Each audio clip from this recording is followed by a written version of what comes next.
구약 성경 사무엘하 9장의 말씀을 같이 보시도록 하겠습니다. 구약 성경 사무엘하 9장 1절입니다. 제 성경 구약 475페이지입니다.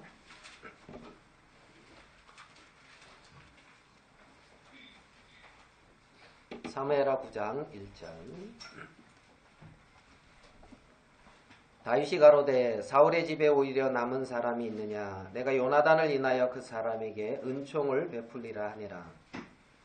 사울의 종 하나가 있으니 그 이름은 시바라. 저를 다윗의 앞으로 부르매 왕이 저에게 묻되 네가 시바냐? 가로되 종이 그로소이다.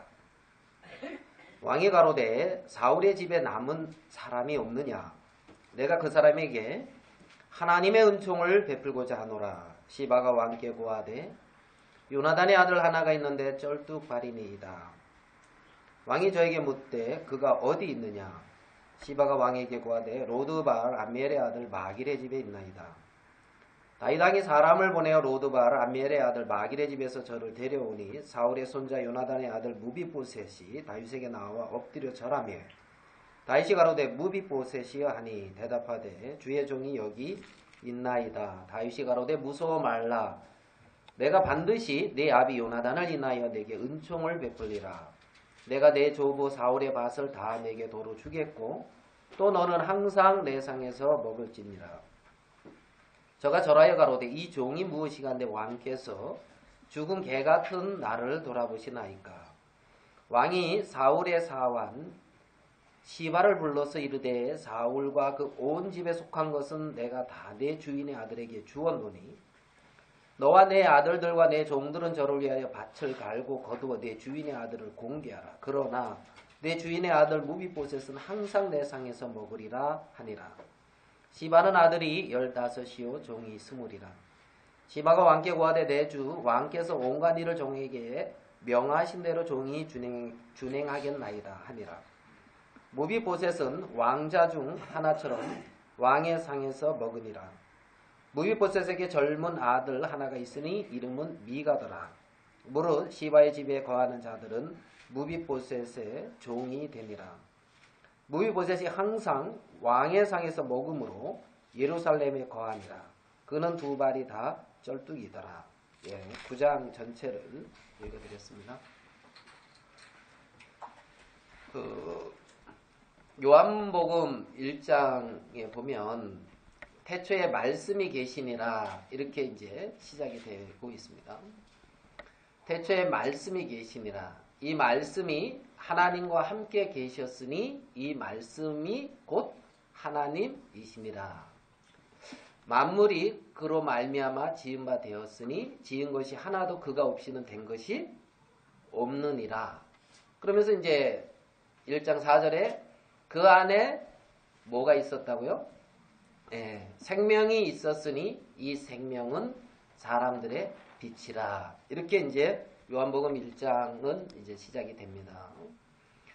맨 처음에 어떤 말씀이 있었고 그 말씀이 하나님이고 하나님과 함께 계셨고 그리고 이제 요한복음 1장 4절에 그 말씀 안에 뭐가 있었다고 하는데 생명이 있었다고 말을 하고 있어요. 그러니까 이제 이 말씀 안에 생명이 있다는 거죠. 생명이. 그러면 사람이 떡으로만 사는 것이 아니라 하나님의 입에서 나오는 모든 말씀으로 산다. 그러니까 이제 우리 인생을 살아갈 때에 어떤 육체에 필요한 떡, 육신에 필요한 떡도 있을지 모르겠지만 그것만으로 사는 것이 아니라 하나님의 입에서 나오는 모든 말씀으로 산다 그랬거든요. 그러니까 이제 말씀을 대하고 말씀을 마음에 이렇게 이제 대하면서 마음의 말씀을 받아들이는 그것은 사람이 영적으로 살아갈 수 있는 어떤 영적 생명의 어떤 기본이라는 거지요. 기본. 그러니까 이제 이스라엘 백성들이 광야에서 만나를 먹듯이 우리가 매일매일 하나님 앞에 이제 말씀 앞에 또 그 주님의 음성을 듣고 주로 말미암아 살아가는 것은 굉장히 중요한 것을 이렇게 이제 봅니다. 제가 저번에 말씀 전할 때 성경은 하나님의 사람들이 하나님께 받아서 말한 것이다. 이렇게 말씀드렸던 것 같은데 기억 혹시 나시나요? 저희 혜진이 엄마가 그러더라고요. 당신 복음반 하는 거 보면 꼭 약장사 하는 것 같아요. 그래서 좀 바꿔보려고. 그래 이제 그 복음 뭐 하다가 이제 갑자기 그 말씀이 하나님의 말씀이 하나님의 감동을 입은 사람들이 하나님께 받아서 말한 것이다. 그렇기 때문에 한 1600년이라는 기간에 걸쳐서 기록된 이 성경 말씀이 이제 같은 말을 한다는 거지요. 이제 같은 말을 한다는 거예요.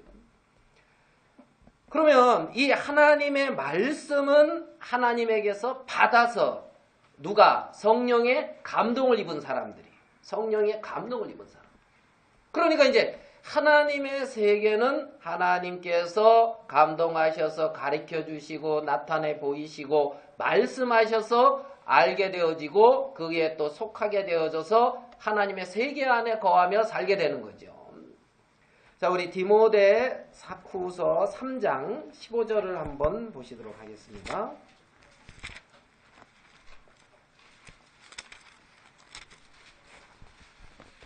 디모데후서 3장 15절입니다. 신약 재성경 345페이지입니다. 디모데후서 3장 15절. 또 내가 어려서부터 성경을 알았나니 성경은 능히 너로 하여금 그리스도 예수 안에 있는 믿음으로 말미암아 구원에 이르는 지혜가 있게 하느니라. 그러니까 믿음으로 말미암아 구원에 이르는 지혜가 있게 하는 것은 성경이라는 거예요. 성경. 그러니까 성경은 능히 너로 하여금 믿음으로 말미암아 예수 그리스도 안에 있는 믿음으로 말미암아 구원에 이르는 지혜가 있게 하느니라. 16절 모든 성경은 하나님의 감동으로 된 것으로 그랬어요. 그러니까 하나님의 감동으로 됐다는 거지요. 하나님의 교훈과 책망과 바르게 함과 의로 교육하기에 유익하니. 17절 같이 읽겠습니다. 시작.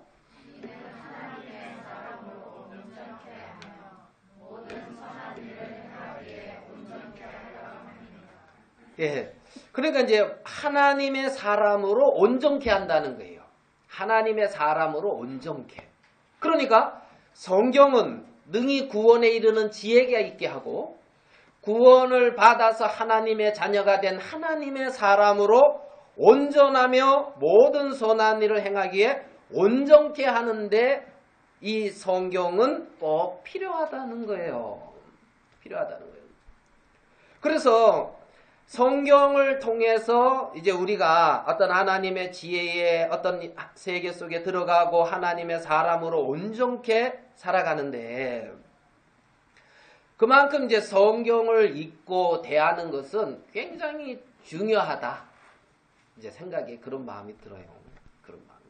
그래서 우리 또 2017년 성경 읽기표 이렇게 해놨는데 아니 뭐예요? 벌써 파란 거 신약 다 이렇게 해놓은 건 뭡니까 지금? 아 이거는 저기 뭐죠? 작년에 읽은 거 붙이는 게 아니고 올해부터 읽은 거 붙이는 건데 벌써 신약 다 읽었네요. 누가 야 참.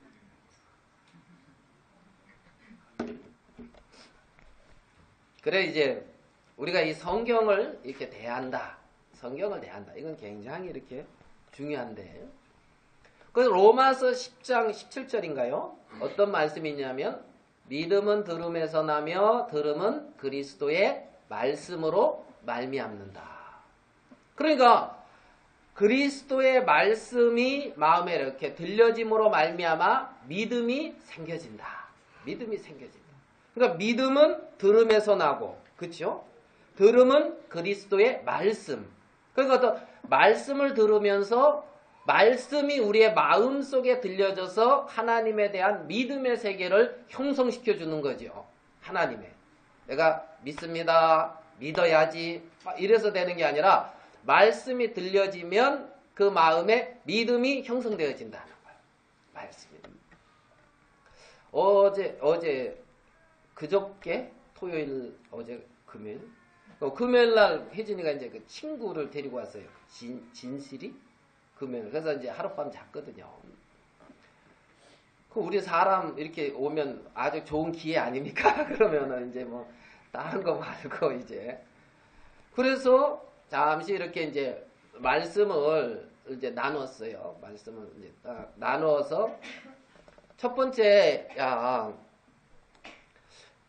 사람은 세 부류가 있다. 세 부류가 있다. 첫 번째 부류는 하나님에 대해서 자기 영혼에 대해서 영 무감신하다. 관심이 없어. 하나님이 이런 말 하니까 약장사 같아가나 그래. 하나님이 계신지 또 뭐 이렇게 내 영혼이 어떤지 뭐 이런 부분에 전혀 관심 없이 그냥 하루하루 성실하게 아무 생각 없이 살아가는 그런 사람. 혹시 그 아돌프 히틀러 말고 그거 있잖아요. 그 아우슈비츠 거기에서 이렇게 이제 사람 유태인 많이 죽일 때 그 중령 친위대 중령으로서 이렇게 이제 굉장히 큰 역할을 했던 사람. 아돌프 도와줘야죠. 그런 사람이 있어요. 그래서 전범으로 나중에 저 남미 어디에 이렇게 있다가 잡혀가지고 60년대인가 그때 이제 재판을 받아서 사형 선고를 이제 받고 사형당하는 아돌프 아이만. 예? 지금 뭔 말 하나? 다 이런 표정으로 쳐다보시는데 그런 분이 있어요. 근데 이 사람이 뭐라 하냐면 자기는 잘못한 게 없다. 나 사람 죽인 적 없다. 예? 가스실 그런 거 열차로 이렇게 이동하는 거 다 그 사람이 고안해낸 거거든요. 근데 그 사람은 뭐라면 나는 충실하게 위에서 시키는 일을 충실히 행했다는 거예요. 자기가 가장 혐오하는 사람은 누구냐면 아무 하는 일 없이 월급 타먹는 사람들이라는 거예요. 예? 위에서 시키는 일 자기는 충실하게 가장 효율적으로 가장 효과적으로 행하기 위해서 그 일을 했다는 거예요. 그래서 600만 명을 아주 효과적으로 이제 그걸 뭐라 표현해야 됩니까? 그래서 잡혔는데 자기는 무죄라는 거예요. 무죄라. 그러면서 거기서 이제 그거 장면을 본 사람이 이제 기록을 했는데 이 사람의 죄는 아무 생각 없는 죄다. 생각 없이 그냥 따른 죄다. 이제 이렇게 표현을 했어요.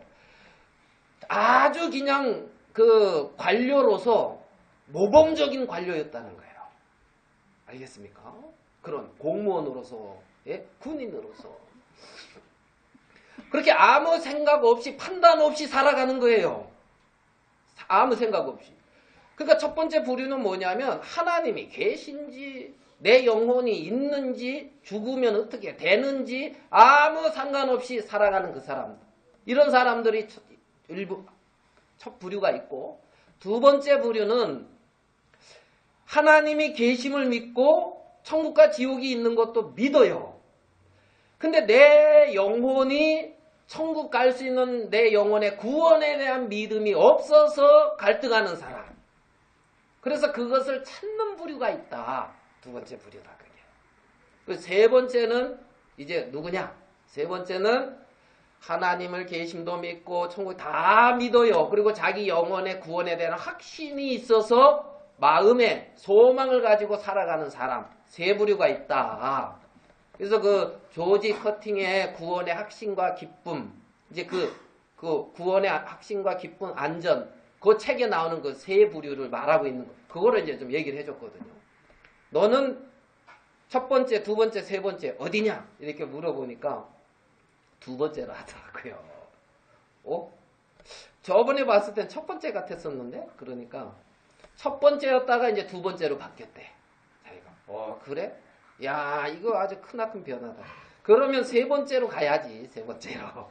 그러면서 이제 같이 이렇게 이제 교제를 하는, 이제 말씀을 나누는데 잘 듣더라고요. 세 번째 만난 것 같은데 잘 들어요. 그러면서 이제 나중에 이제 다 마치고 나서는 이제 자기가 세 번째 됐대, 확신한대. 네. 그래가지고 생명책에 기록되지 않는 자는 다 이제 불못에 던지운다. 네? 빌립보서 4장에 보면 그 이름이 생명책에 기록된 것을 안다 그랬다. 바울이. 자기의 동역자들이나 이들이 기록된 걸 안다 그랬다. 바울도 아는데 본인이 모르겠느냐. 안다. 자기 이름이 생명책에 기록된 걸 안다. 그래서 계시록 20장에 보면 생명책에 기록되지 않은 사람은 다 불못에 던지운다 그랬는데 너는 생명책에 언제 기록되냐. 그러면서 이제 쭉 교제를 했는데 말씀을 참 잘 들었고 이제 확신한다 하고 하는데 지켜봐야 돼요. 요즘은 하도 이제 그래가지고.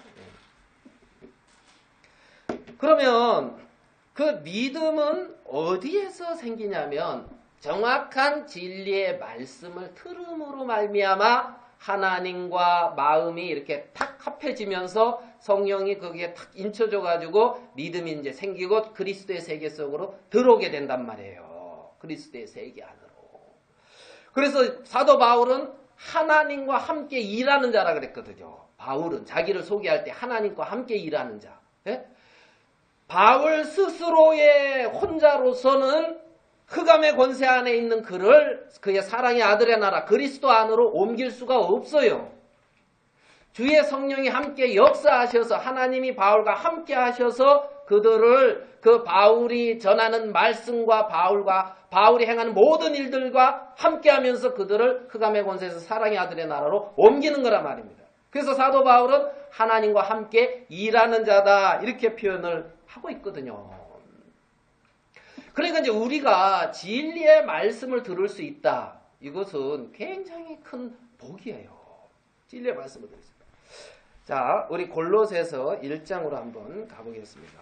골로새서 1장 5절입니다.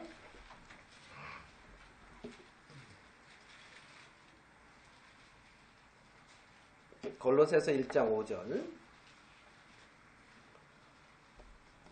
자, 1장 5절 우리 같이 한번 읽어보겠습니다. 골로새서 1장 5절 시작.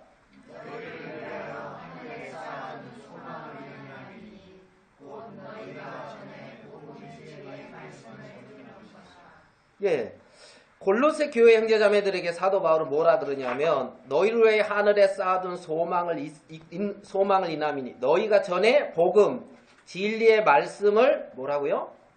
들은 것이라. 그러니까 이제 이들이 믿음이 그냥 생긴 것이 아니고 전에 진리의 말씀 혹 어떤 참 진리의 말씀을 들었다는 겁니다. 자, 6절에 이 복음이 이미 너희에게 이름에 이들이 들었어요. 너희가 말씀을 듣고 참으로 하나님의 은혜를 깨달은 날부터 이랬거든요. 그러니까 이제 진리의 말씀을 듣고 하나님의 은혜를 깨닫는다 말입니다. 그러니까 그 하나님의 은혜를 깨달았다.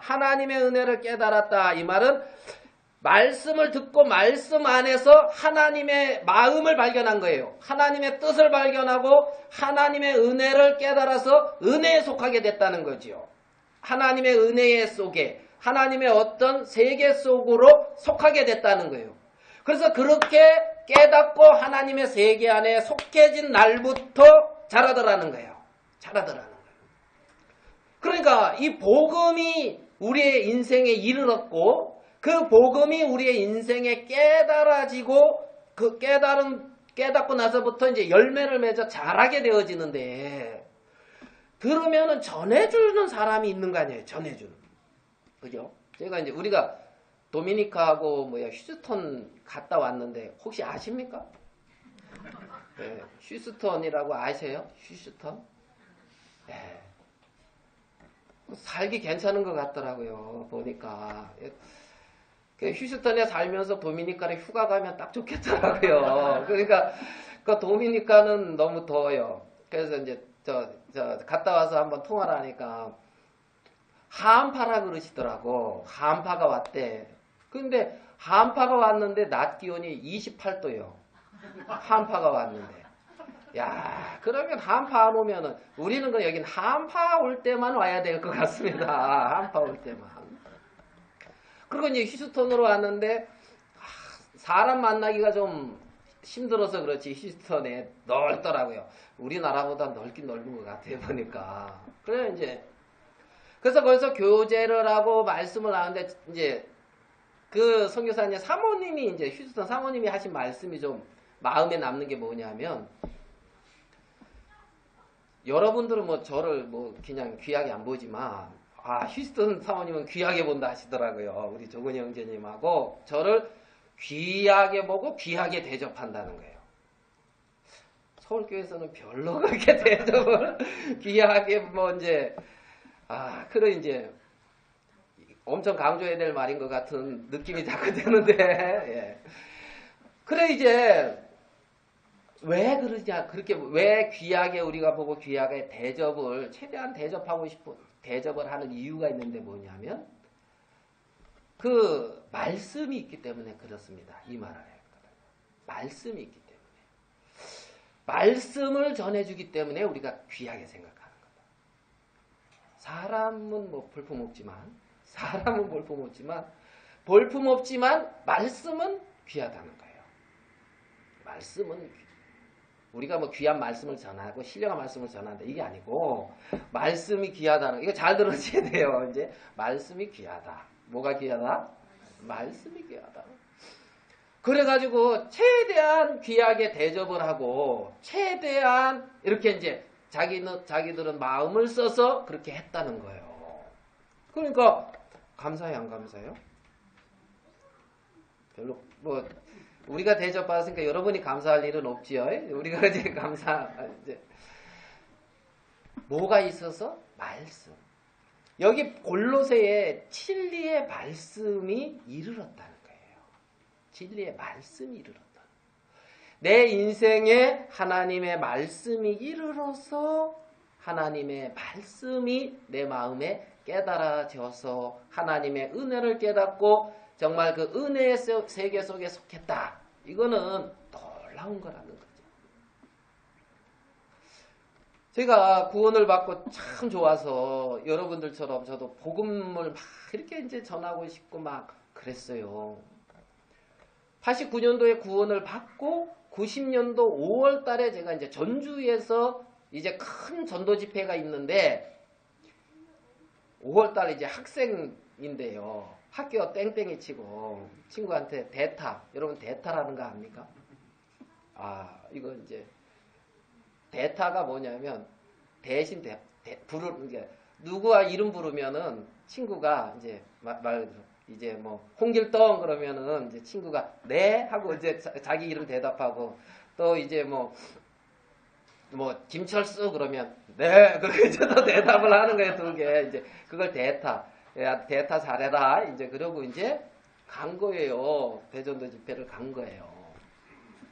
그래가지고 이제 그 실내 체육관을 빌려서 이제 그 복음을 전하는데 새로운 사람들이 많이 오는 것 같은데 복음 전하는 전도자가 부족한 거예요.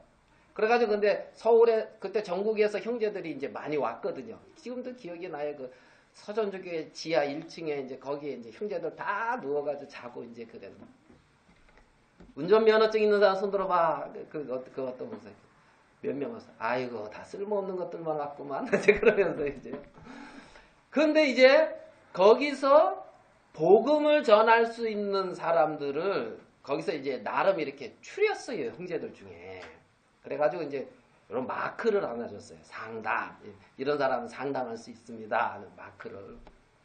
전 구원받은 지 이제 한 5개월 뿐이 안 됐기 때문에 그때 구약을 못 읽었어요. 성경을. 어렵더라고. 제가 이제 신약을 한 번 읽고 구약을 읽으려니까 어려워. 그래가지고 읽다가 포기하고 신약을 다시 읽었거든요. 그래서 신약을 5번을 읽고 이제 구약으로 넘어갔어요. 그래서 이제 그때부터는 계속 이제 구약부터 이제 계속 이제 순서대로 뭐 그때부터 그래서 이제 저는 신약을 5번 더 많이 읽었어요. 그래서 아마 구약보다는 신약을 조금 더 알아요. 5번 읽은 만큼 더 알아요. 예. 그래 이제 그렇게 해서 그때는 신약만 읽었을 때인데 아이고 이제 우리 저 사역자님이 저보고 너도 복음 전하라 하면서 야 이제 형제들 3명이 가는데 저를 추천을 해줬어요. 그래가지고 이제 되게 양복 입고 마크 다는데 저는 하얀 잠바 입고 이제 마크 뜩 달고 이제 상담하겠다고 첫째 날 갔는데 그분들이 그래요. 절대 먼저 하지 말고 형제들은 뒤로 빠져 있다가 이제 일단 전도자들이 이제 거기서 그쪽 모임에 이제 목사님, 전도사님들이 일단 다 붙고 투입된 후에 보니까 남은 사람들 있으면 그때 이제 각자 가서 이제 전해라. 그래서 우리는 이제 후발 때예요. 후발 때. 그래서 이제 뒤에 딱 퍼지고 있다가 이제 가면 이제 또 다 잡아가지고 이제 복음을 전해야 돼요. 저는 그 말 잘 듣고 뒤에 가만히 있다가 가니까 아무도 없어서 이제 아무도 못하고 이제 그러고 이렇게 이제 그 다음날 이제 그 형제들 모임이 이렇게 있는데 그 모임에 인도하는 목사님이 이렇게 아침에 일찍 식사하고 이제 그런 걸 이제 어떤지 이런 거 얘기하고 이제 한다고 모이라고 하시더만은 모였어요. 이렇게 모이더니만은 가장 먼저 제 이름을 부르는 거예요. 춘천에서 온 그 머시기 형제 가서 부르길래 저 상담도 안 했는데 왜 부르자 네 하고 딱 일어났더만 형제는 마음은 좋은데 아직 상담하기에는 그런 것 같으니까 나갔으면 좋겠네 그러는 거예요. 그래가지고 예 그러고 이제 이거 띄워놓고 이제 또 바로 나왔어요. 순종을 제가 그렇게 잘했단 말입니다. 나오니까 바로 이제 받지나 말지 이제 이러면 자 봐봐요. 전국에 형제들 쫙 있는데 형제는 이제 상담은 안 하는 게 좋고 나갔으면 좋겠네. 그러면은 기분 좋아요 안 좋아요? 예? 여러분 같으면 어떻게 하겠어요? 근데 저는 당연하게 받아들였어요. 그럼 그렇지. 내가 여기 있을 사람이 아닌데 집어넣어가지고 다들 양복 입고 있는데 하얀 잠바 하나 딱 걸치고 앉아가지고 그래가지고 이제 나갔단 말입니다. 나가가지고 전단지 이렇게 나눠져요. 그 나머지 팀들은 이제 전단지 들고 가서 개인 전도 이제 오세요 하고 하는 거예요. 전단지 들고 전북대학교 그때 가가지고 있잖아요. 예? 전도해가지고 3명인가 데리고 왔어요. 잘했어요, 안 했어요? 예? 잘했구만요. 네. 3명을 그때 전도 집회 가서 그렇게 데려오기는 그때가 처음이고 마지막이요. 그때가 처음이고. 그래 이제 3명을 이렇게 데리고 와서 학생들이 어떻게 따라오더라고요. 그래가지고 이제 데리고 와서 마음이 있었어요. 마음이 있었어요. 그러니까 제가 우리 고린도후서 5장 14절 보겠습니다.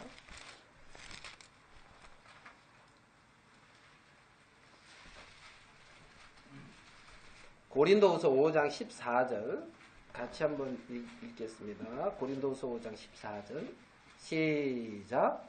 그리스도의 사랑이 우리를 강권하시도다. 우리가 생각건대 한 사람이 모든 사람을 대신하여 죽었은즉 모든 사람이 죽은 것이다. 그리스도의 사랑이 우리를 강권하시는도다. 여기 일하고 혹 끄는도다 이렇게 성경이 어떤 성경은 글이 되어 있어요. 그리스도의 사랑이 우리를 끌어간다는 겁니다. 강권한다는 거예요. 그러니까 모든 사람 예수님이 이 세상 모든 사람을 대신하여 죽었은즉 모든 사람이 죽은 것이라. 그리스도의 사랑이 강권하시는도다. 우리를 끌어가는도다. 그리스도의 사랑이 나를 끌어간다는 거예요. 사랑이 나를 이끌어가는 세계라는 겁니다. 그 은혜와 그 사랑을 깨달은 날부터 이제는 자기의 어떤 의지나 각오가 그 인생을 끌어가는 것이 아니라 그리스도의 은혜가 그리스도의 사랑이 나를 끌어가는 세계라는 겁니다. 그리스도의 사랑이 나를 끌어간다는 거죠. 그러니까 그때 형제는 나가지 할 때 마음에 개인적으로 오늘 아침에 불러서 말하지 모든 사람 앞에서 그렇게 말해? 뭐 이런 거 있잖아요. 꼭 그런 식으로 해야 될 거야? 뭐 하고 뭐 어쩔 거야? 저쩔 거야? 이런 건 육체의 소리예요. 자기를 세우는 육체의 소리란 말이에요. 그러니까 육체가 원하는 대로 갔다는 것이 아니라 그리스도의 사랑이 우리를 끌어가는 세계라는 거지요. 그리스도의 사랑이. 내 육체가 어떠했느냐, 내 자신이 어떠했느냐, 이게 중요한 게 아니고 그리스도의 사랑이 나를 끌어가는 세계가 주님의 세계라는 거지요. 모든 사람이 한 사람이 모든 사람을 대신하여 죽었은즉 모든 사람은 죽은 것이라. 정말 내 육체의 모든 것들은 이미 그리스도와 함께 십자가에서 끝난 것이라. 이제는 그것에 반응하는 것이 아니라 그리스도의 사랑과 은혜에 반응을 하면서 나를 끌어가는 그 세계가 은혜를 깨달은 날부터 열매를 맺어 자라는 세계라는 거죠.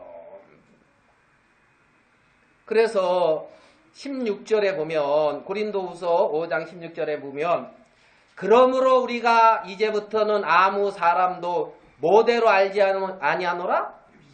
육체대로 알지 아니하노라. 육체대로 알지 않는다는 겁니다. 그 사람의 어떠하냐? 그 사람의 모양대로 알지 않는다는 겁니다. 육체대로. 내가 우리 청년들한테 뭐 그런 얘기를 했는데, 야, 이 세상에는 여자는 딱 한 사람 있어. 누구냐? 여자나 남자는 딱 한 사람 있어. 누구냐? 하나님이 내게 주신 배필. 그게 딱 여자고 남자고. 나머지는 다 하나님이 내게 주신 심령들이야. 제가 그렇게 얘기를 했거든요. 응? 하나님이 우리에게 주신 심령이야. 저 선교하는 선교지고, 예? 여자는 딱 한 명. 하나님이 내게 주신 배필. 예? 청년들, 그치? 말했어, 안 했어, 내가? 뭐 언제 말했냐는 듯이 눈 껌뻑껌뻑하고 있지만 제가 이제. 그러니까 아무 사람도 육체대로, 사람대로 알지 아니한다는 거예요. 사람대로. 그리스도도 육체대로 알았으나 이제부터는 이같이 알지 아니하노라. 17절. 그런즉 누구든지 그리스도 안에 있으면 새로운 피조물이라. 이전 것, 육체의 것은 지나갔으니 보라 새 것이 되었다는 거예요. 그리스도 안에 있으면 새로운 피조물, 육체대로 알던 그 세계, 옛 것은 지나간 세계라는 겁니다. 육체로 알던 그 세계는 지나간 세계고 그리스도 안에 새로운 피조물, 그리스도 안에 새 생명을 가진 하나님의 자녀, 그렇게 새롭게 바뀐 것이 우리라는 겁니다. 우리라는 거예요. 많은 사람들이 말씀은 들었는데 그러한 어떤 은혜를 깨달은 것처럼 그리스도의 하나님의 은혜와 사랑의 세계 속에 들어가서 그 마음이 거하지 않는 것을 하나님은 이렇게 지적하는 경우가 있습니다. 마태복음 18장에 보면 천국에 대한 비유를 합니다. 천국은 마치 어떤 사람이 회개하는 것과 같으니 어떤 왕이 회개를 합니다. 여기에 1만 달란트 빚진 자가 있었어요. 1만 달란트 빚진 자. 네? 그 1만 달란트가 얼만큼 되는지 여러분 상상을 이렇게 해보시면, 자, 김정수 형제님 이때 좀 설명해 주셔야죠. 1만 달란트. 예. 1만 달란트. 20만 년 일해야 된다고요? 예, 뭐 그 정도 일해야 된다. 예. 뭐 평소에 뭐 공부를 많이 했지만 갑자기 물으면 그게 나오나요? 그치? 미리 이제 공부를 하고 이제 또 해야지.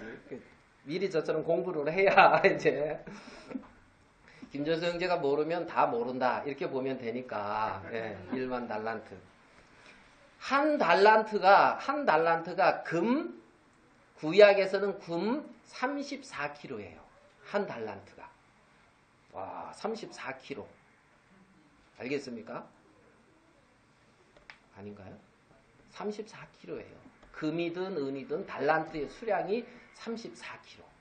와, 한 달란트가 34kg. 자, 계산해봐요. 1만 달란트 하면 몇 킬로예요? 아, 우리 강행제님 입만 딱 벌리고 계신데. 내 평생 그 한 달란트만 가지고 있어도, 34kg만 가지고 있어도, 34kg면 얼마인가요? 아, 참, 예, 참. 그래, 이제, 헬라어로는 이제 헬라 시대 때, 그리스 시대 때는 한 달란트를 갖다가 뭐라고 돼 있냐면은요. 6천 드라크마. 6천 드라크마가 한 드라크마가 하루에 일하는 품삯. 그러니까 그러니까 1달란트가 얼마냐면은 6천일 일한 품삯.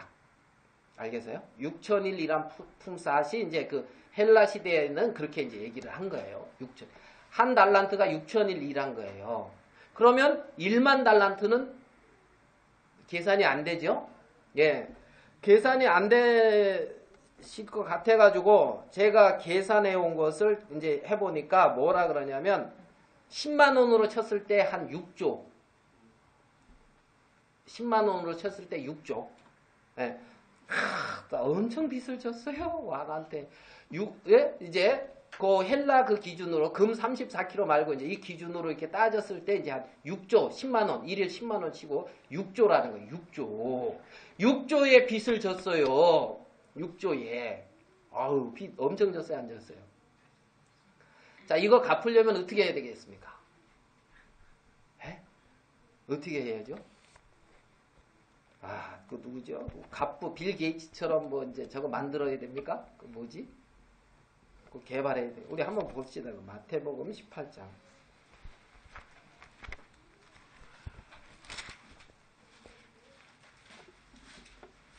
18장 23절.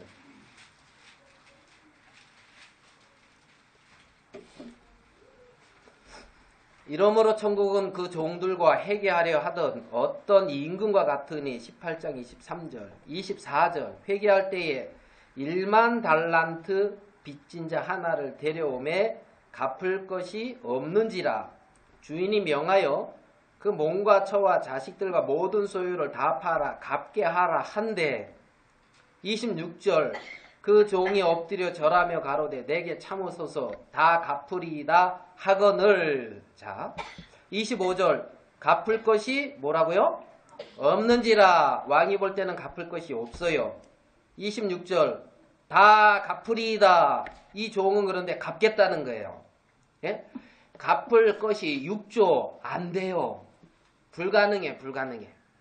그래서 몸, 처, 자식, 모든 소유 다 팔아야 된다는 거예요. 모든 거 다 팔아. 예? 내게 있는 모든 거 다 팔아서 갚아도 모자라단 말이에요. 아시겠습니까? 그런데 어떻게 했냐면 27절 이거 같이 한번 읽어봅시다. 27절 시작. 그 종의 주인이 불쌍히 여겨 그와 보내며 그 빚을 탕감하여 주었다. 예. 그 임금이 긍휼이 있는 거예요. 은혜가 있는 거예요. 그래서 불쌍히 여겨서 탕감해 준 거예요. 6조를. 와, 땡 잡았어요, 안 잡았어요? 아, 땡 잡았다. 이렇게 말하면 안 되나요? 완전 이제 뭐, 그 눌리던 그 짐을 확 벗었어요, 안 벗었어요? 해방이다 하고 그냥 그 눌렸던 짐을 다 벗어버리고 얼마나 큰 자유가 왔겠냐는 거예요. 예? 여러분은 빚 안 져봐가지고 모르시는가 본데 빚 지고 그것 때문에 시달리고 예? 한번 경험해 보려면 한번 그 일순가 그 대출 한번 받아보시고 갚지 못했을 때 그들이 와서 뭐 집을 때려 부시고 뭐 계약서 장기 매매 너 신체 포기 각서 써라 하고 뭐 이런 걸 한번 경험해 보셔요.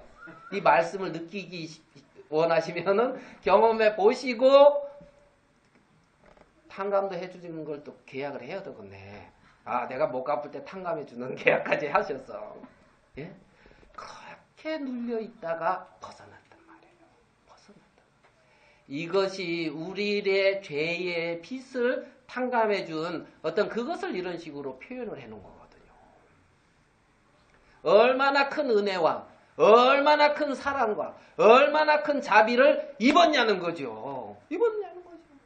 할렐루야 그러면서 이제 임금님 감사하다 하면서 나오는데 딱 보니까 나한테 100데나리온 빚진 사람이 있네. 얼마요?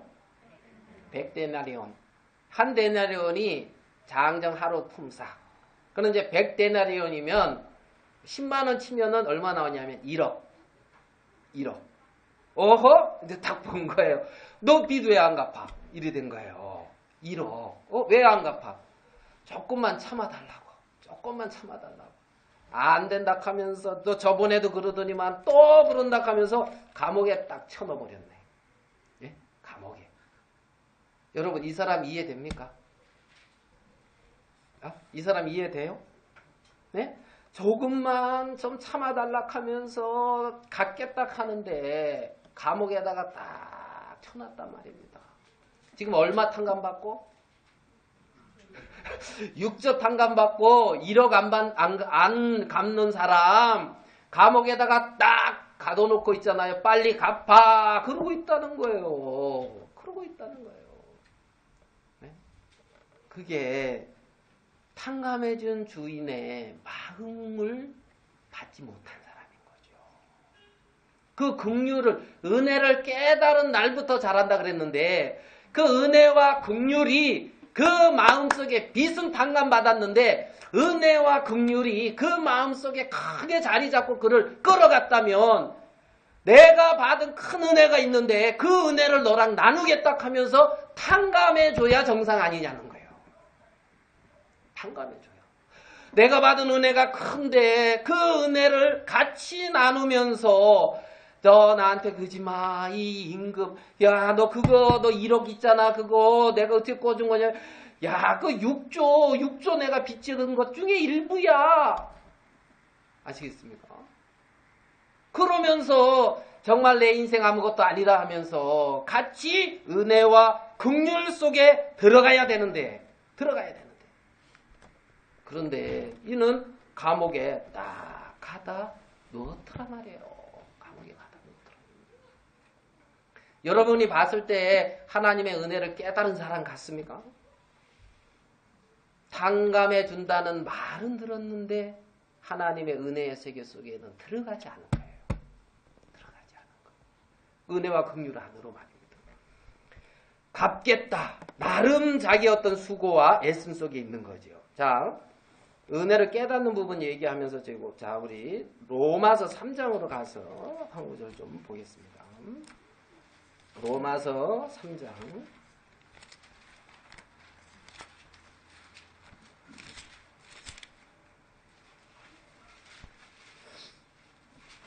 3장 9절입니다. 로마서 3장 9절.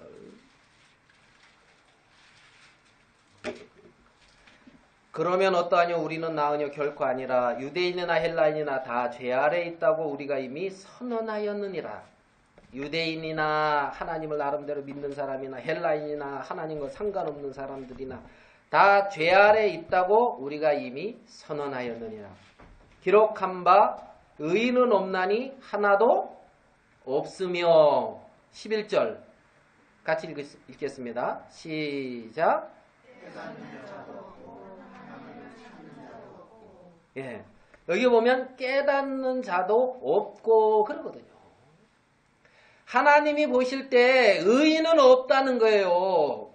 정말 그 왕이 볼 때 갚을 게 없어요. 갚을 게 없어서 탕감을 받아야 돼요. 갚을 게 없어서 탕감을 받아야 돼요. 모든 사람들이 죄 아래 있기 때문에 그들이 하나님 앞에 들고 나갈 수 있는 사람은 아무도 없어요. 그래서 의인은 없나니 하나도 없는데 깨닫는 자도 없다는 거예요. 내 의가 없구나. 내 힘으로는 하나님 앞에 나갈 수가 없구나. 이것을 깨닫는 자가 없다는 겁니다. 하나님은. 그러니까 사람들이 자기가 갚을 것이 없어서 갚지 못하는 사람인데 갚겠습니다. 이렇게 이 사람이 말하는 것처럼 의가 없고 죄 아래 팔려서 죄 가운데 거하는 인생인데 하나님 앞에 자기가 무엇인가를 가지고 자꾸 나가려고 하고 있다는 거죠. 왜? 볼 때 못 깨닫고 있으니까. 깨닫는 자가 없다는 거예요. 의인이 없다는 사실을 깨닫는 자가 없다는 거예요. 그래서 하나님이 19절에 우리가 알거니와 무릇 율법이 말하는 많은 율법 아래 있는 자들에게 말하는 것이니 이는 모든 입을 막고 온 세상으로 하나님의 심판 아래 있게 하려 함이니라. 20절 같이 읽겠습니다. 이건 시작.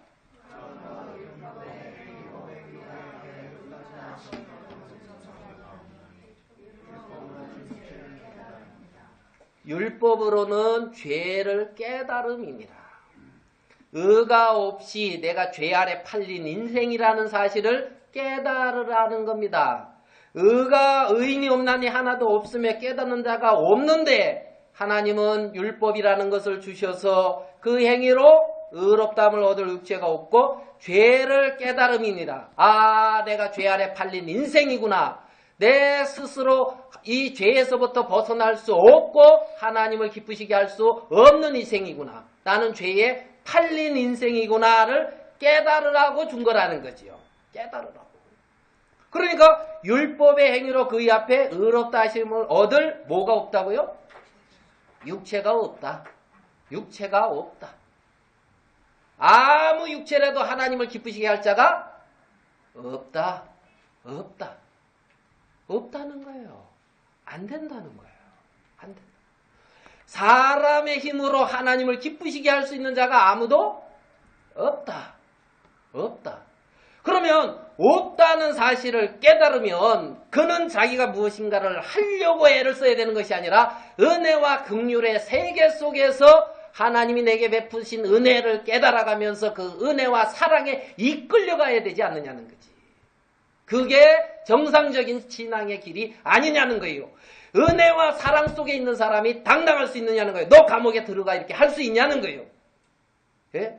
내가 지금 은혜 속에 거하고 있고 긍휼 속에 있는데 정말 나 같은 사람을 하나님이 받아서 이러한 귀한 하나님의 세계 속에 거하고 있다는 근본 없나니 속에 있다면 내가 하나님을 기쁘시게 할 수 있는 것이 아무것도 없나니 하는 그 속에 있다면 하나님의 은혜가 감사하고 그의 어떤 사랑에 속해서 아무 육체도 세우지 아니하고 그리스도의 은혜와 사랑만을 자랑하면서 그 은혜와 사랑에 이끌려가지 않겠느냐는 거예요. 그 사람은 탕감해줘요. 탕감해줘요. 목을 잡는 게 아니고 긍휼이 그리스도의 은혜가 그를 통해서 그리스도의 사랑이 흘러간단 말입니다. 그들이 하나님의 사람이라는 거예요. 하나님의 은혜와 긍휼 안에 거하는 사람이라는 거죠. 그래서 아무 육체가 없다. 육체가 없다. 자, 오늘 저희가 사무엘하 9장을 읽었습니다. 사무엘하 9장에 다윗은 내가 하나님의 은총을 베풀고자 하노라 이렇게 말을 하고 있습니다. 하나님의 은총을 베풀고자 한다. 자기의 은총을 베풀고자 한다고 말하는 게 아니고 하나님의 은총을 베풀고자 한다. 하나님의 은총을. 자, 가지 마시고 우리 로마서 3장 4장으로 가봐요.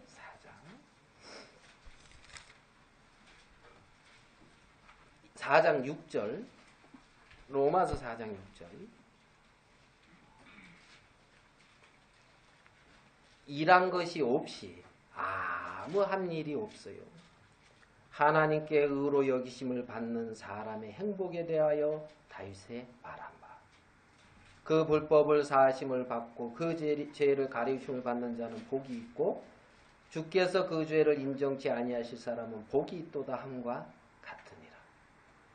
여기 다윗은 사람의 행복에 대하여 다윗의 말한 바. 사람의 행복이 뭐냐면은 그 불법을 사함을 받고 죄를 가리우심을 받는 자. 그게 복이 있다. 그게 사람의 행복이다. 사람의 행복이다. 내가 1만 달란트 빚졌는데 그 빚진 가운데 그 큰 짐을 지고 사는데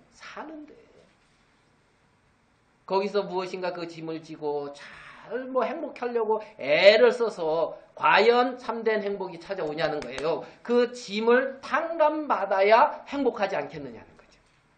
그 빚을 말입니다. 그죠? 빚을 탕감받아.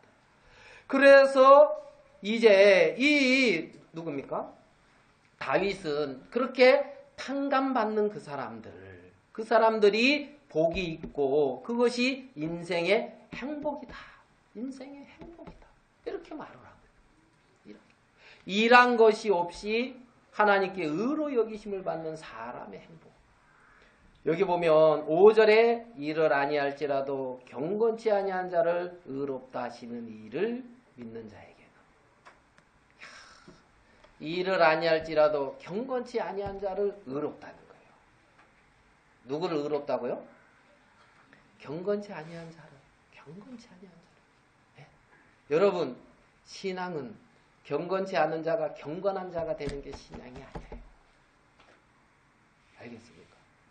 하나님은 경건한 자를 의롭다 하는 게 아니라 경건치 않은 자를 의롭다 하시는 거예요. 경건치 아니한 자를. 자기가 얼마나 경건치 아니한 자인 것을 깨달으면 깨달아 갈수록 하나님의 은혜와 긍휼 속에 들어가게 돼 있어요. 그래서 자기를 자랑할 수가 없어요. 자기를 자랑할 수가 없어요. 그래서 하나님의 은총을 나타내려고 해요. 하나님의 사람들은 하나님의 은총을 나타내려고 한단 말입니다. 하나님은 경건치 아니한 자를 의롭다 하시는 거예요. 그래서 바울은 죄인 중에 내가 괴수다. 죄인 중에 내가 괴수다. 우리 중에 내가 죄인 중에 괴수다 이렇게 말할 수 있는 사람은 주님의 은혜에 사랑에 그냥 잡혀서 그 인생을 살아갈 거예요. 아무것도 아니고 다른 거 아무거에 기대 안 두고 말이에요. 죄인 중에 내가 괴수라는 걸 안다면 말이에요. 그것도 다 낫잖아요. 그죠? 누구보다는 낫고 누구보다는 괜찮고 말씀은 의인은 없나니 하나도 없다. 경건치 아니한 자다. 경건치 아니한 자다. 6조 탕감 받은 사람이다. 6조 탕감 받은 사람이다.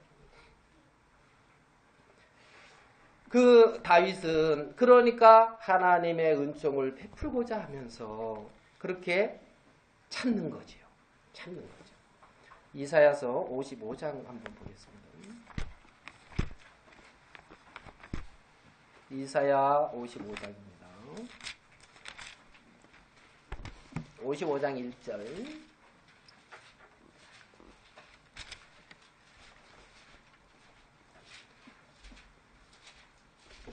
이사야 55장 1절. 너희 목마른 자들아 물로 나오라. 돈 없는 자도 오라. 너희는 와서 사 먹되 돈 없이 값없이 와서 포도주와 젖을 사라. 너희가 어찌하여 양식하는 것을 위하여 은을 달아주며 배부르게 못할 것을 위하여 수고하느냐. 나를 청종하라. 그리하면 너희가 좋은 것을 먹을 것이며 너희 마음이 기름진 것으로 즐거움을 얻으리라. 3절 같이 읽겠습니다. 시작. 너희는 귀를 기울이고 내게 나와 들으라. 왜냐하면 너희 영혼이 참이라. 내가 너희에게 영원한 언약을 세우리니 곧 다윗에게 허락한 확실한 은혜라. 영원한 언약, 확실한 은혜. 막 이런 말씀이 있죠. 네? 다윗에게 확실한 은혜. 너희에게 영원한 언약을 세웠는데 와서 들으면 산다는 거예요. 와서 들으면 너희 영혼이 산다. 내게 나와 들으라.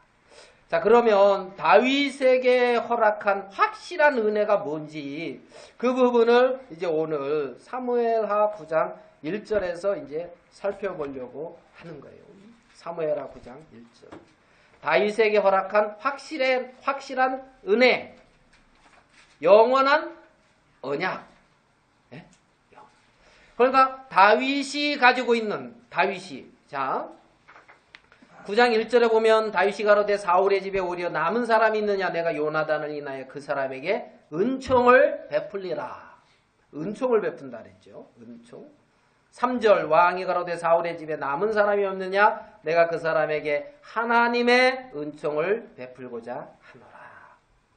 여기 보면 사울의 집에 남은 사람. 사울의 집에 남은 사람. 자, 이 앞으로 가보겠습니다. 사무엘하 3장 1절 가봐요.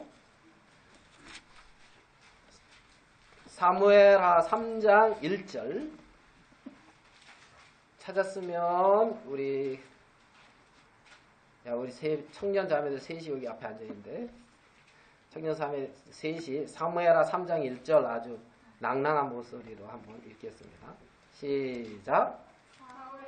집과 다윗의 집 사이에 전쟁이 오르매 다윗은 점점 강하여 가고 사울의 집은 점점 약하여 가니라. 사울의 집에 남은 사람이 없느냐 하면서 찾는데 3장에서 보면은 사울의 집과 다윗의 집에는 뭐가 있어요? 전쟁이 오래매. 전쟁하는 사람은 나랑 같은 편에 있는 사람이에요? 반대편에 있는 사람이에요? 반대편에 있는 사람이죠. 대적이란 말입니다. 대적의 집에 남은 사람이 있느냐? 내가 하나님의 은총을 베풀고자 하노라. 이 말이에요.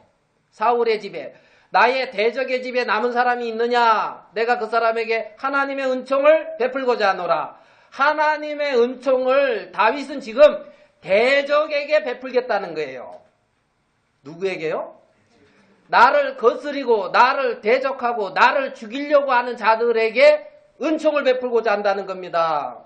예? 다윗에게 잘하고 다윗을 섬기고 다윗을 위하는 자들에게 은혜를 베풀겠다고 하는 것이 아니라 사울의 집에 남은 사람, 다윗의 집을 대적하고 다윗의 집을 거스리고 다윗을 대적했던 그 원수의 집에 남은 사람에게 은총을 베풀겠다는 거예요. 은총을 입을 자격이 누구냐면 원수라 말입니다. 원수.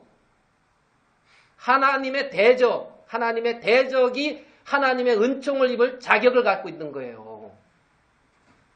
2단인가요? 네? 여러분, 우리 육체는 하나님과 원수입니다. 우리 육신은 하나님을 거스리고 대적하는 원수라는 거예요. 네? 그런 우리에게 하나님은 당신의 은총을 베풀고 싶어 하시는 거예요. 네? 내게. 네? 하나님을 진짜 시시때때로 거스리고 시시때때로 하나님에게 실망을 드리고 시시때때로 하나님이 원치 않는 곳으로 흘러가는 본질상 진노의 자녀인 내게 하나님의 은총을 베풀려고 한다는 겁니다. 하나님의 은총. 네. 자, 그래서 찾으니까 누가 있냐면 여기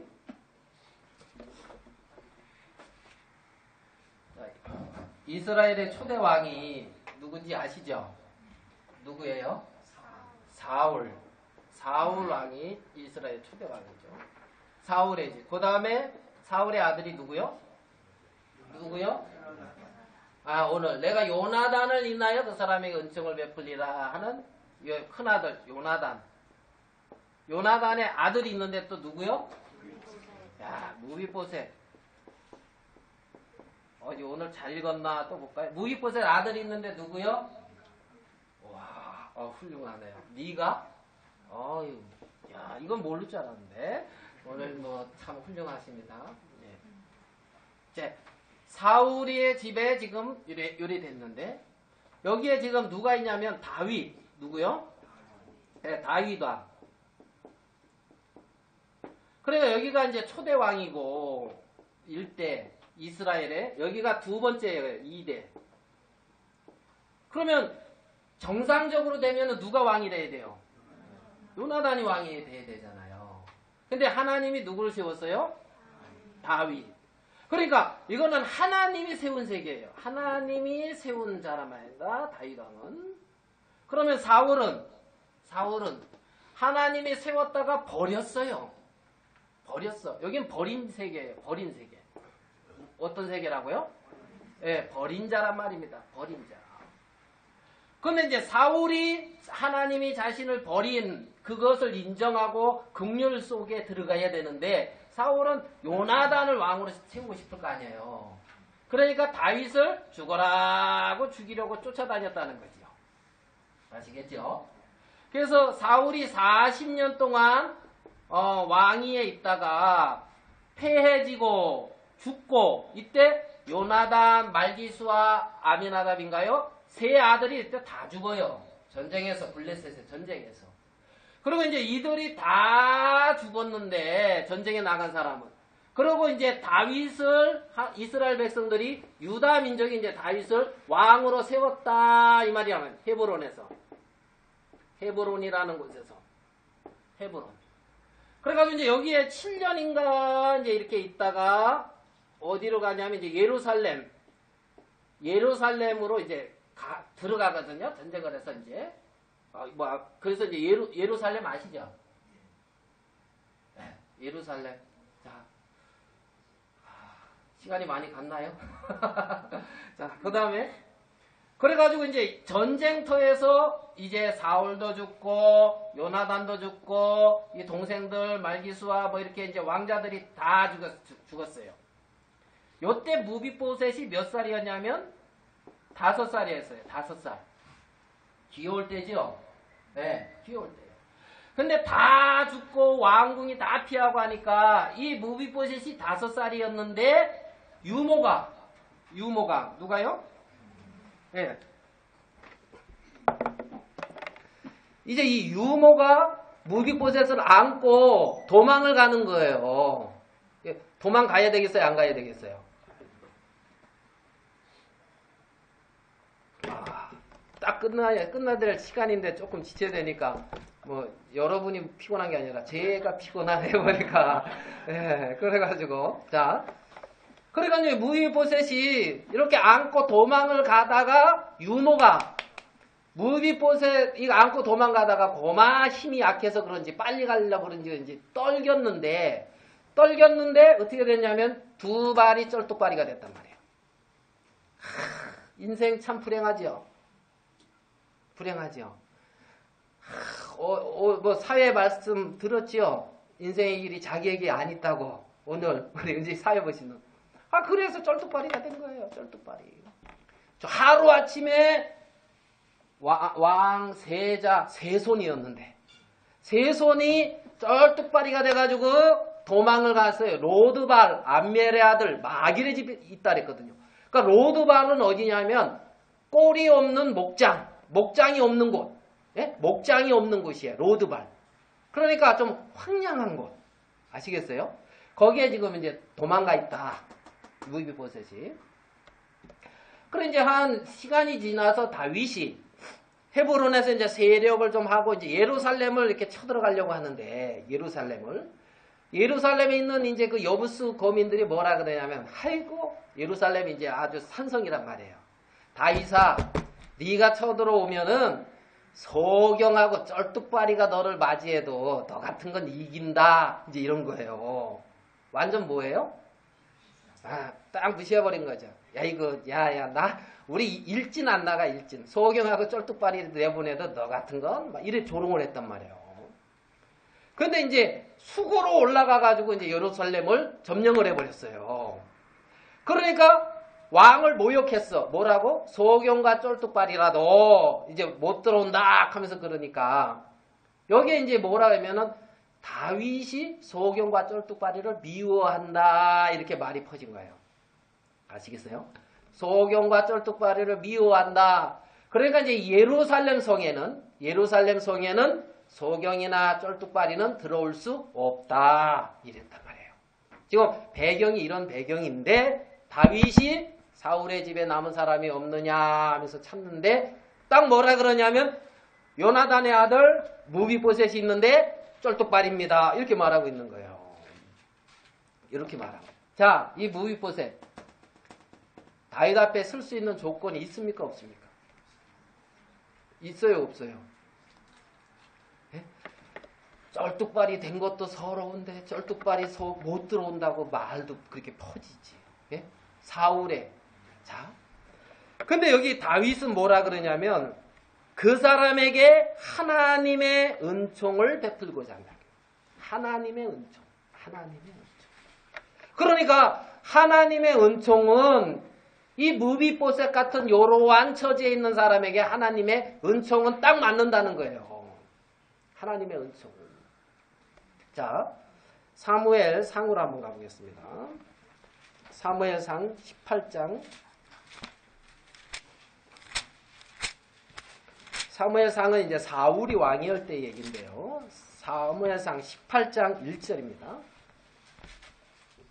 다윗과 요나단과 만나는 장면입니다. 사무엘상 18장 1절. 다윗이 사울에게 말하기를 마침에 요나단의 마음이 다윗의 마음과 연락되어 요나단이 그를 자기 뭐같이 사랑하니라? 생명같이 사랑하니라. 그날에 사울은 다윗을 머무르게 하고 그 아비 집으로 다시 돌아가기를 허락지 아니하였고 3절 같이 한번 읽어봅시다. 3절 시작.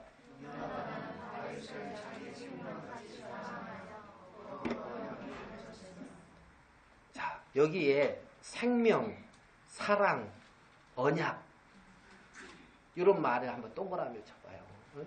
안 쳐도 돼요. 성경 지저분해지면. 그런데 이제 생명, 사랑, 언약. 요나단과 다윗과의 관계는 생명으로, 사랑으로, 언약으로 연결된 관계란 말입니다. 생명과 사랑과 언약의 관계로 형성되어 있단 말이에요. 지금 대적이 없고 다윗을 거스리는 세계였는데 그 세계 너머에 어떤 다른 세계가 있었는데 그게 뭐냐면 생명과 사랑의 언약으로 맺어진 관계가 있단 말입니다. 네? 생명과 사랑과 언약으로 맺어진 그 관계. 생명을 버려서까지 그를 사랑한 그 관계. 생명을 버려서까지 그를 사랑해서 영원히 살리겠다고 하는 언약의 관계가 존재하고 있었단 말이에요. 그러니까 하나님의 은총의 세계는 자기 생명을 버리기까지 사랑하셔서 맺어진 언약의 관계라는 겁니다. 예? 그 관계예요. 그 관계. 무비보셋은 그 세계를 모르는 거예요. 유모는 그 세계를 모르는 거예요. 지금 생명을 버리기까지 사랑해서 맺어진 그 언약의 세계가 있는데 그 언약의 세계를 모르고 있다는 거죠.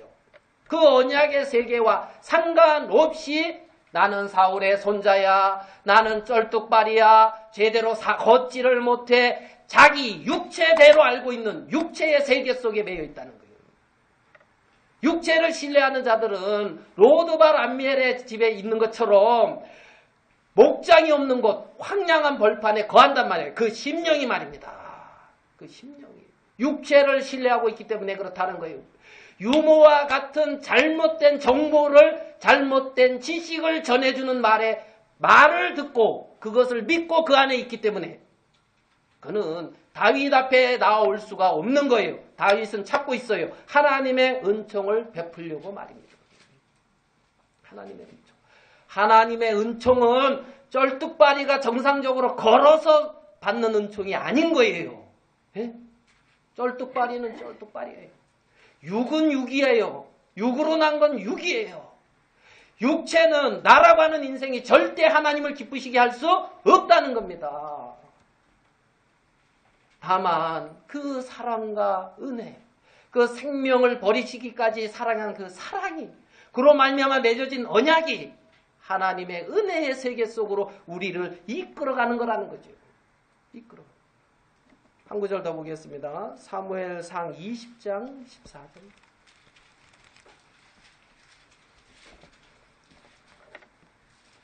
요나단과 다윗과의 관계입니다. 너는 나의 사는 날 동안에 여호와의 인자를 내게 베풀어서 나로 죽지 않게 할 뿐 아니라 여호와께서 너 다윗의 대적들을 지면에서 다 끊어버리신 때에도 너는 내 인자를 내 집에서 영영히 끊어버리지 말라 하고 이에 요나단이 다윗의 집과 언약하기를 그랬단 말이에요. 영영히 내 인자를 내 집에서 영영히 끊어버리지 말라 하고 언약을 했단 말이에요. 너의 인자를 내 집에 영영히 끊어버리지 말라 하고 언약을 했는데 그 언약을 지킬 의무는 무비보셋에게 있는 것이 아니라 다윗에게 있단 말입니다. 인자를 영원히 끊어버리지 않고 은총을 베풀려는 의무는 무비보셋의 어떠함에 있는 것이 아니라 약속으로 말미암아 다윗이 베푸는 세계라는 거지요. 정말 나의 모습이 어떠하냐에 따라서 하나님이 내게 은혜를 베푸는 것이 아니라 언약, 그 생명을 버려서까지 사랑해서 맺어진 그 언약으로 인하여 인자를 끊이지 않는 거란 말이죠. 그래서 하나님은 우리에게 긍휼을 베푸시는 거예요. 하나님은 우리에게 은혜를 베푸시는 거란 말이죠. 그 은혜와 사랑의 세계 속에 들어와 있는 사람들이 우리고, 지금 무비보셋을 하나님의 그 은총의 세계로 이끌어들이기 위해서 다윗은 무비보셋을 찾고 있던 거예요. 무비보셋, 그럼 데리고 오라는 거예요. 데리고 오라는 거예요. 네가 어떠하든지 간에 내 상에서 먹을지니라. 내 아들과 같이 내 상에서 먹는다 이 말이에요. 누구든지 내 음성을 듣고 문을 열면 나는 그에게로 들어가 그로 더불어 먹고 그는 나로 더불어 먹으리라, 이렇게 말씀하신 것처럼 무비보셋은 다윗의 상에서 거하면서 다윗으로 더불어 말미암아 먹고 마시고 다윗과 함께하는 사람으로 바뀌어졌단 말입니다. 사울의 집에서 다윗의 집으로, 다윗의 왕자같이, 다윗의 아들같이 말입니다. 그 은혜와 사랑 안에서 사는 사람으로 바뀌었다. 아멘. 아멘. 무비보셋은 그 지식이 없었어요. 그래서 공고하게 살았어요. 그래서 지금 다윗은 하나님의 은총을 베풀고자 하노라. 이러한 것이 없이 하나님께서 그 죄를 인정치 아니할 사람은 복이 있나니 그랬잖아요. 인생의 행복에 대해서 다윗의 말 한 번. 다윗은 그 은혜 속에 들어가 있는 사람이에요. 그 은혜 속에서 하나님의 은총과 하나님의 은혜를 나타내는 사람이라. 이 시대에도 그런 하나님의 은혜의 세계 속에 있는 사람들은 하나님의 은혜를 나타내요. 하나님의 사랑을 나타내요. 종교는 쩔뚝발이에게 똑바로 걸으라고 말합니다. 종교는 쩔뚝발이가 똑바로 걸어야 된다고 가르쳐요. 절대 걸을 수 없습니다. 쩔뚝발인데. 하나님의 은총을 베풀고자 하는 사람은 은혜와 사랑과 약속의 세계를 말해준단 말입니다. 그 은혜와 사랑 안에서 거하고 사는 거예요. 베드로후서 1장을 보겠습니다.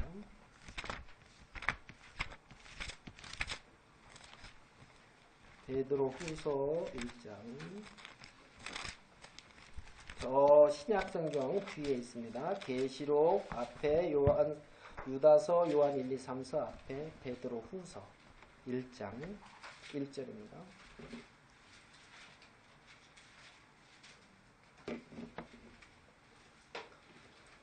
예수 그리스도의 종과 사도인 시몬 베드로는 우리 하나님과 구주 예수 그리스도의 의를 힘입어 동일하게 보배로운 믿음을 우리와 함께 같이 받은 자들에게 편지하노니.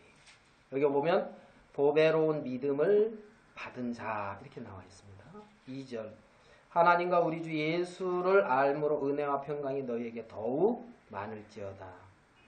그의 신기한 능력으로 생명과 경건에 속한 모든 것을 우리에게 주셨으니, 하나님의 생명을 우리에게 주셨고 경건에 속한 모든 것을 우리에게 주셨기 때문에 경건한 삶을 살 수가 있는 거예요. 이는 자기의 영광과 덕으로서 우리를 부르신 자를 알므로 말미암으니라. 4절 같이 한번 읽겠습니다. 시작. 이로써 그 보배롭고 지극히 큰 약속을 우리에게 주사 이 약속으로 말미암아 너희로 정욕을 인하여 세상에서 썩어질 것을 피하여 신의 성품에 참여하는 자가 되게 하려 하셨으니. 보배로운 믿음, 보배로운 약속, 보배롭고 지극히 큰 약속.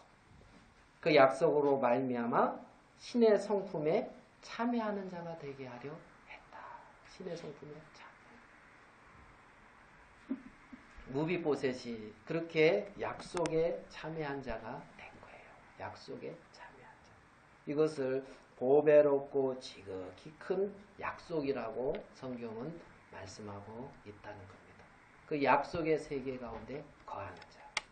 그 약속으로 말미암아 육체에 매이지 아니하고 하나님의 은혜 속에 거하는 자. 하나님의 긍휼과 그의 사랑 안에 이끌려가면서 하나님을 알아가며 갈수록 하나님의 생명 안에서 자라가고, 알아가며 갈수록 세상의 더러운 것에서 피하여져 가고, 당신의 몸인 교회 안에서 하나님을 알아가면 갈수록 은혜로 열매를 맺으며 자라가는 거예요. 우리의 겉사람은 부패하나 우리의 속은 날로 새롭도다. 우리의 속이 그님 안에서 날로 새롭게 바뀌어져 가고 주로 말미암아 주님께 감사하며 영광을 돌리고 그렇게 이끌려가져 가는 그 사람들, 그들이 하나님의 자녀고 이 시대의 하나님의 사람들이라는 거예요. 다윗도 동일하게 그 세계를 나타내고 있다는 거죠. 우리가 여기까지 말씀을 나누도록 하겠습니다. 제가 기도하겠습니다.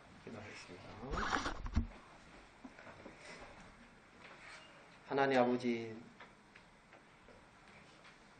로드갈과 같은 목장이 없는 곳에 우리의 참된 쉼이 없고 정말 그런 곳에서 하나님 우리를 이끌어내셔서 당신의 약속의 세계 안으로 놀라운 주님의 은혜의 세계 안으로 우리를 이끌어주신 하나님 앞에 감사와 영광을 돌립니다. 지금도 이 시대에 사울의 집에 남은 사람이 없느냐, 내가 하나님의 은총을 베풀고자 하는 다윗의 마음처럼 하나님의 은총을 지금도 이 시대에 당신의 하나님의 귀한 은총을 입은 자들을 통하여 나타내고 싶어 하시는 것이 당신의 마음인 줄 압니다. 살아계신 하나님께서 당신의 몸인 교회를 통하여 하나님 당신이 이루고자 하는 귀한 일들을 이루어 가시고 주님 영광을 거두시게 되기를 바랍니다. 거룩하신 우리들의 하나님 아버지, 정말 오늘 우리와 함께하지 못한 사랑하는 당신의 자녀들 기억하시고 어디에 있든지 당신의 피값으로 산 당신의 자녀들, 당신의 의의 이름을 위하여 인도하시며 내가 영영이 나의 인자를 끊이지 아니하겠다고 하는 당신의 약속대로 인자를 거두지 아니하시고 이끄시며 인도하셔서 주님 영광을 거두시기를 바랍니다. 하나님 앞에 오늘 시간 주신 걸 감사합니다. 주께 영광을 돌리며 우리 주 예수님의 이름으로 기도하였습니다.